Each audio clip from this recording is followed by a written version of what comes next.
Well, my greatest fear was that I was going to be paralyzed because I couldn't feel anything.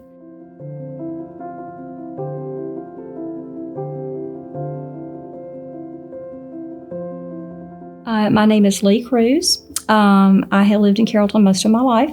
I'm a retired school teacher. I also have been a Zumba instructor for 12 years. I really love teaching Zumba, and I also teach some other classes. As I look back on this, I could see myself being tired, but I thought I was just tired because I was busy. The natural inclination is to ignore something when you don't want to feel that something is wrong or acknowledge that something is wrong.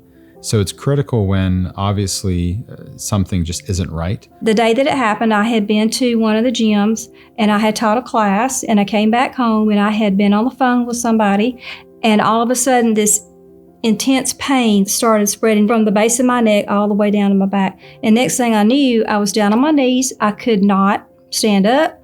Luckily, my husband and my son were there. So Ms. Crews presented to us with a diagnosis of an acute epidural spinal hematoma.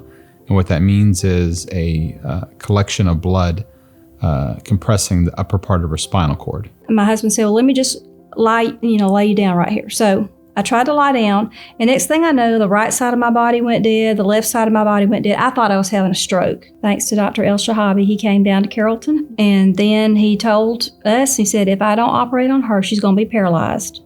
And so he did. It was about a 3-hour surgery. The nature of her injury or illness was very acute, which means she was walking in the morning, but was paralyzed by that evening. I had confidence in him. And, that helped a lot. I must say that the Tanner ICU staff, anybody who put their hands on me during that time, they were amazing. They were so helpful. All those nurses, those nurse techs, physical therapy who came in, occupational therapy who came in to help me, they were great. Well, specifically with Ms. Crews, what stands out is her resiliency and her awareness of everything related to her body. She was a very active, very fit, very conditioned, very healthy individual.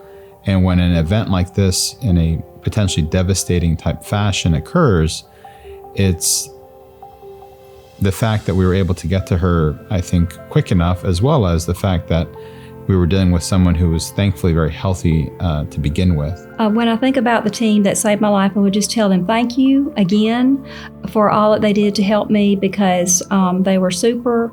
I didn't have to worry about anything. I was always being checked on, and I felt completely taken care of. To be able to see not just her, but any patient that we're able to respond and intervene in a timely fashion, help with the surgical skills that we have, as well as with the facility and the means that we have here at Tanner Carrollton, it's an everlasting reminder of why I do what I do. What I hold on to most from this experience is to not take life for granted, to be thankful for every day, to be thankful that there are good and competent people working in healthcare that can handle something like what I went through. I was up and walking, and I could move everything. So I was thankful.